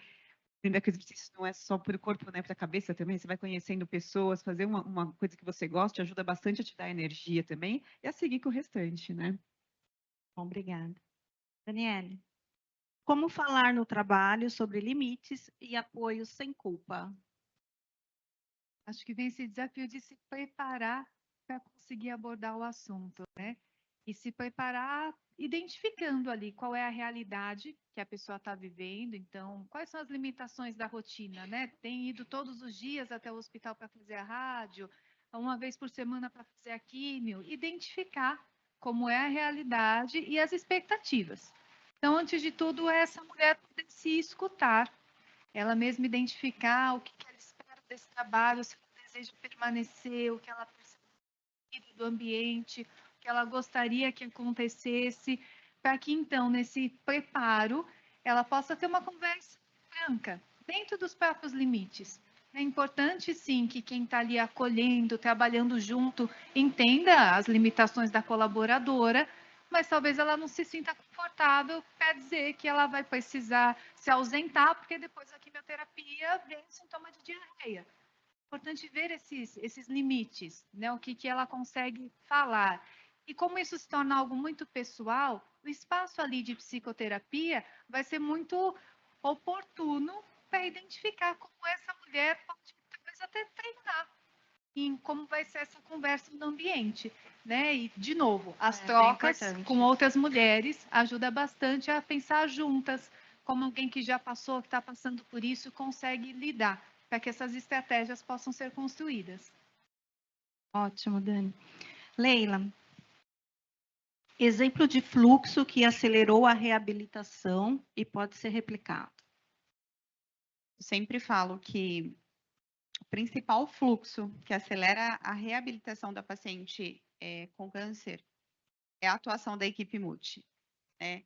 Então, essa paciente, quando ela inicia a jornada do tratamento dela, quando ela tem a atuação da nutrição, já orientando essa paciente, da psicologia, porque todo emocional conta muito no tratamento dessa paciente, a atuação da enfermagem na primeira orientação ali do paciente, a atuação da fisioterapeuta, a atuação do serviço social, vendo realmente a condição que essa paciente tem para se deslocar, até mesmo para fazer o tratamento, né? Será que ela tem condições de ir lá no dia do ciclo, né? Como que o serviço social pode apoiar essa paciente, né? Dando orientações de como que ela tem direito da passagem gratuita, o rodízio do carro de quem vai levar essa paciente, para eu garantir que essa paciente esteja lá no dia do ciclo agendado. Então, todo esse fluxo faz parte do sucesso na reabilitação da paciente, né?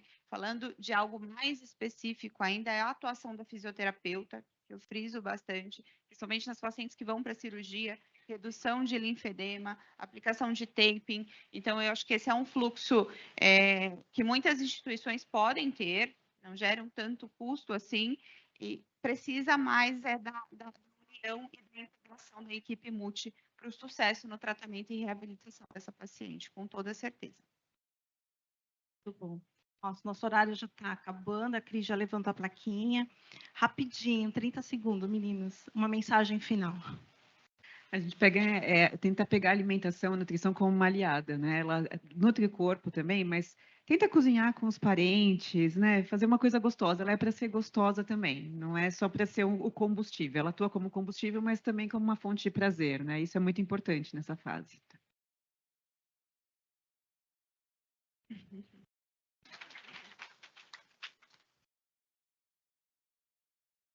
Eu queria dizer que outubro é o mês que nós temos para falar de prevenção do câncer de mama, mas nós temos que falar todos os dias disso, né? De diagnóstico precoce, do acompanhamento da jornada dessa paciente quando ela descobre, né? Navegação é tudo quando a gente fala de oncologia assim na vida desse paciente, né? Então, a enfermagem, falando assim, jogando um pouquinho para o meu lado, né, para o time da enfermagem, tem um papel fundamental também na orientação desse paciente, no acompanhamento do dia a dia desse paciente que está lá na infusão, tá? Eu falo que as minhas meninas são fundamentais ali, trazendo alegria para o paciente, porque está num momento difícil ali, recebendo a quimioterapia. Então, e falando como um todo, a atuação da equipe multi, assim, é essencial. Eu amo estar em oncologia, tá? Eu escolhi estar em oncologia. Eu amo, agradeço todas as oportunidades e eu falo sempre para as pacientes que elas podem.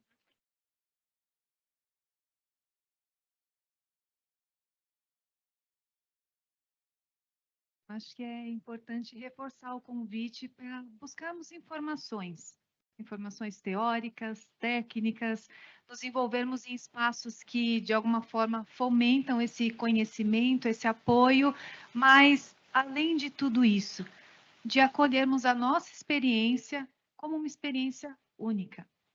A gente vai escutando as histórias, a gente vai se reconhecendo ali nas informações, nos conceitos, mas a minha experiência ainda é uma experiência única. Ela se encontra com a de muitos outros, mas é só minha. E nós podemos acolher isso, né? De maneira muito generosa, de maneira muito amorosa. É necessário perceber o quanto essa história vai se unindo, vai interagindo com tantas outras, mas é a minha história.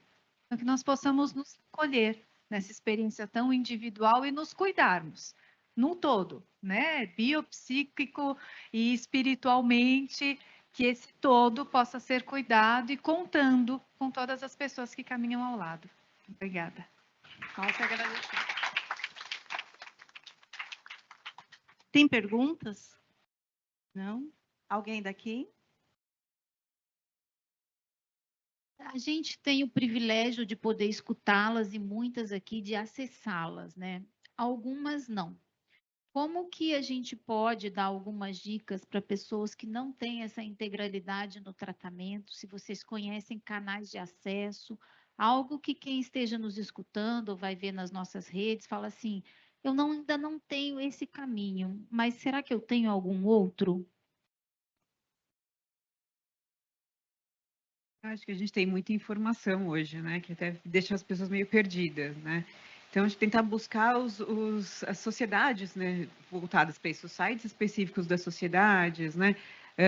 Como já colocaram, né? No INCA, eles têm bastante também sugestões para isso. A alimentação é uma coisa que é muito discutida em todas as áreas, né? E acho que do câncer acho que é mais perigoso ainda. Tem algumas que só causam uma confusão mesmo, mas que é contornável, né? Eu acho que buscar sempre os órgãos oficiais, né, e das universidades, que também tem bastante estudo sendo feito bem legais, assim, em cima, que vale a pena, assim. Mais alguma?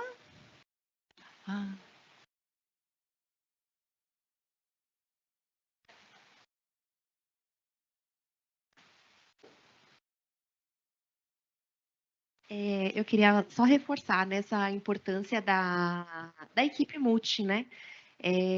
Eu sou enfermeira também, sempre atuei na parte da atenção primária, que visa muito, né, a prevenção, e depois eu me deparei, né, como paciente oncológica em cuidados paliativos, e aquilo que eu sempre apliquei, né, que foi o trabalho em equipe, multidisciplinar, e eu vi comigo como é importante, né? Então, eu tenho, né, eu, assim, me sinto muito honrada de ser acompanhada por profissionais que me vê mesmo como uma pessoa, né, não como um câncer. E todas as especialidades são importantes. E quando eu chego, né, com outro médico da equipe, ele pergunta para mim, o que você sabe? O que você veio aqui na consulta, né? Então, para saber qual é o nível de entendimento, o que eu sei sobre a doença, e eu acho isso muito importante. E falando do acesso, infelizmente, né, navegação do paciente não são todos que têm, né, esse atendimento.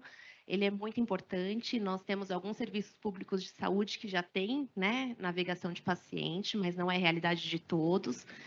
E para ter acesso à equipe multi, né, então, se a pessoa não tem, né, na rede pública ou privada, associações de pacientes também, né, elas disponibilizam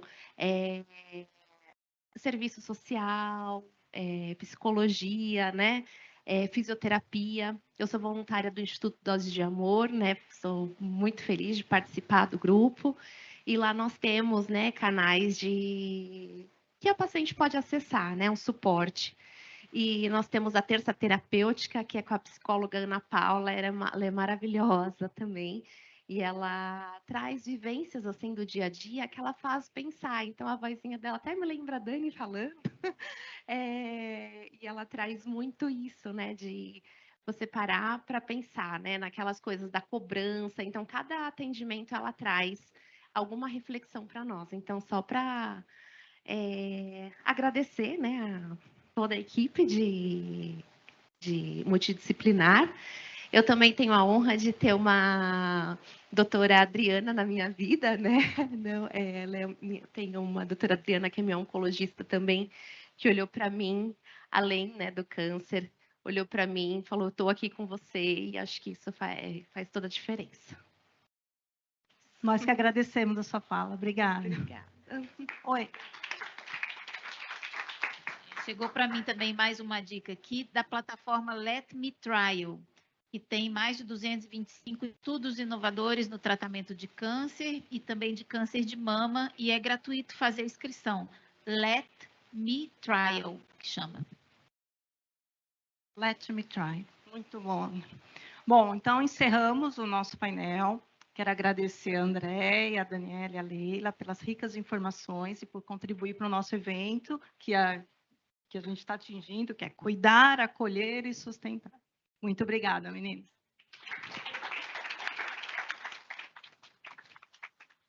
Agora, tem a foto e depois teremos um momento especial com a Ana amanhã.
Antes da gente partir para a próxima atividade, a doutora Adriana, ela precisa sair, ela vai dar uma mensagem aqui. Na realidade, eu queria agradecer mais uma vez pela oportunidade de estar aqui. Não queria sair a francesa, queria realmente agradecer e parabenizar todas vocês que estão aqui pelo trabalho, pelas experiências de cada uma. E só falando um pouquinho do que o Guilherme, né, tinha dito, outro dia eu fui cortar o cabelo, mostrei uma foto de uma moça linda com um cabelo lá super legal e falei para o meu cabeleireiro, falei, se eu cortar, será que vem junto o olho verde e tal? E ele virou para mim e disse assim, bom, eu não sei, mas se depois alguém olhar para você e achar que você não está maravilhosa, o problema está em quem está vendo, não em você. Então, isso eu falei para todo mundo. Obrigada, gente, foi um prazer, viu? Obrigada, meninas.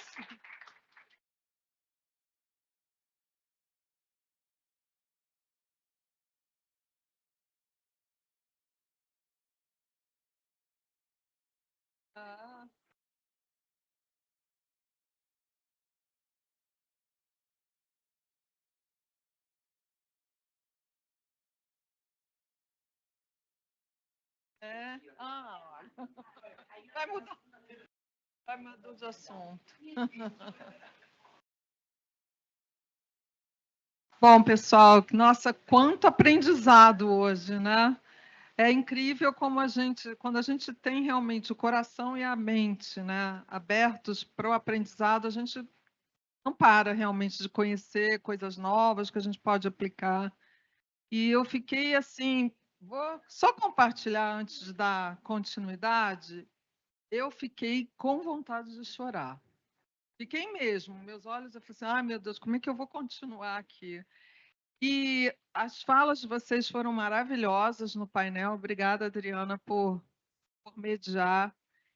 Mas, sabe, tudo me tocou, na verdade, mas a fala da Leila sobre o acolhimento da enfermagem, assim, da navegação, me tocou demais, né? Porque eu estou com esse processo já há 14 anos e é incrível como você chega, a pessoa que vai te aplicar a quimioterapia ou uma infusão, como ela tem um papel fundamental. Não estou tirando o mérito dos médicos, né? Dos terapeutas, mas o momento da verdade ali do tratamento é com essas pessoas, né? Então, eu fico realmente obrigada por você ter compartilhado, porque eu lembrei de muitas interações que eu tive e continuo tendo, né, com essas equipes maravilhosas. Obrigada mesmo, viu? Então, dando continuidade aqui, a gente quer chamar a Tati, que já está aqui, inclusive, e que participou do nosso painel.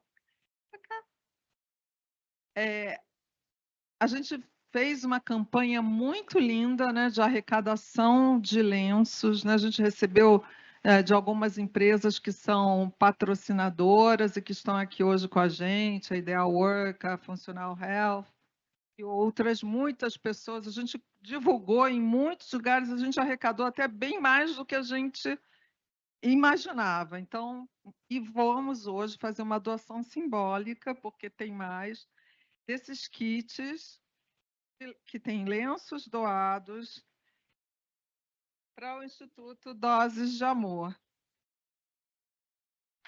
Vou tirar uma foto. Esses saquinhos aqui, gente, eles foram doados onde a gente pediu nas duas comunidades, Nulad Hub, Hub Mulher, em algumas empresas, também os kits de maquiagem que foram comprados com doação dos membros do Nulad Hub também. Então, ele traz aqui muito carinho, muito amor. Lá fora tem mais. E a campanha continua na Healthcare, na Funcional Healthcare, que também já me passou, e também na Exal. Então, esse é um momento simbólico, são quase 120 lenços, que eu espero que faça todo mundo um babado. Muito obrigada. A Tati nos acolheu muito bem no Doses de Amor, então fica aí essa conexão de muita energia boa do Hub Mulher com todas vocês, viu? Olha, fiz cada lacinho desse pensando em quem vai abrir esse saquinho. Então, ó, vamos jogar purpurina de amor aqui. Bem, muito obrigada, Tati. Meninas, queria agradecer pelo carinho que vocês tiveram com a gente. Aí eu queria deixar uma lembrancinha com vocês, que conta um pouquinho da nossa história, tá? É com ele que a gente mantém o Instituto com a venda dos livros e de doações, né? Aí eu queria aproveitar para chamar as meninas que estão comigo, a Pati, a Esme, a Anne, a Mi. Elas são voluntárias do Instituto, também a Pati e a Esmeralda também faz parte da diretoria. E as meninas são voluntárias que ajudam a gente nesse trabalho. Mas, meninas, muito obrigada mesmo por tudo. E vem pra cá pra gente tirar uma foto. Fazem acontecer. A gente vai levar as purpurinas.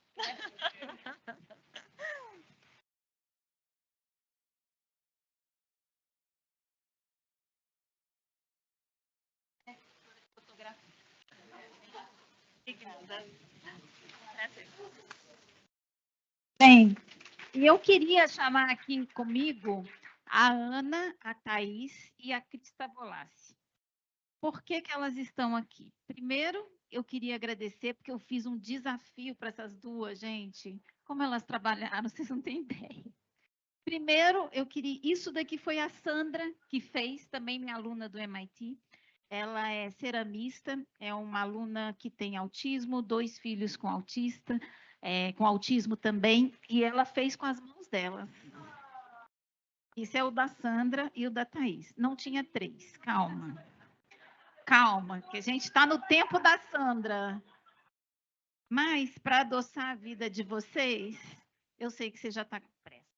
Esse é para a Cris, minha decana, é a minha aluna que veio escrever o primeiro livro comigo na FGV, já falando de sustentabilidade. Esse é para a Thaís, que eu espero que ela dê para os filhotes dela comer quando chegar em Fortaleza. E esse é para a Ana, que fez isso tudo acontecer através da sinceridade dela, num trabalho acadêmico, de sair desse tabu de esconder a doença e fazer com que hoje quase 200 pessoas pudessem ter esse momento de crescimento coletivo. Então, eu acredito muito que a educação transforma, mas quando ela vem para a realidade. Eu sou uma pós-doutora que acredita que todo o estudo que a gente faz na ciência, ela tem que se desdobrar para o mercado, para o negócio, para a vida na sociedade. Então, hoje é uma entrega que nasce numa academia, mas que vem para fazer a vida da gente, principalmente das mulheres, muito melhor. Então, muito obrigada, pessoal.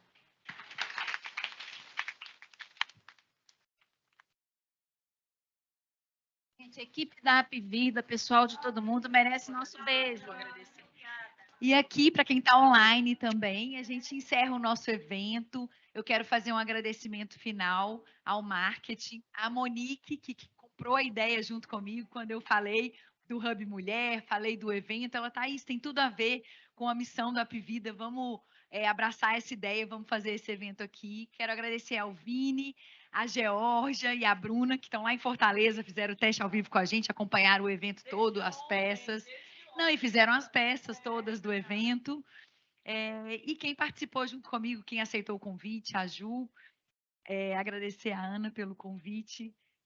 Para mim é um privilégio estar aqui, poder ser anfitriã de um evento tão cheio de significado.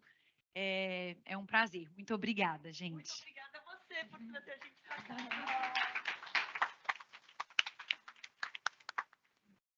Meninas do Hub Mulher e do Nulad que foram voluntárias, levanta para a gente poder bater uma palma para nós, né? Porque a gente merece.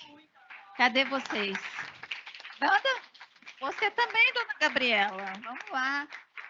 Vera, Gisele, Gabi, Andréia, todo mundo, Sam, Daisy. Gente, muito obrigada. Um bom retorno para casa, saúde e fé para todos nós. Obrigada.